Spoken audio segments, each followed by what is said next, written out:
Nice serve. Overpass. Bobby Celso says an overreach. Eliza Valdez right away contesting it. Pinalo na, hindi na pala tatamaan sa set. Umatake. Kukunin niya.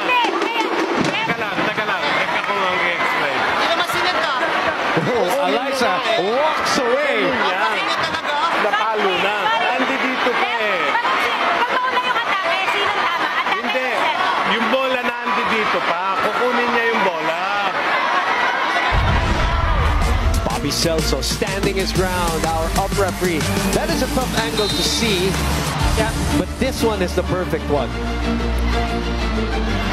Okay, there you go. I mean, that's always also a good sign of a high volleyball IQ of a setter. Yep. Even if Go for you're it. put to that situation, you would always have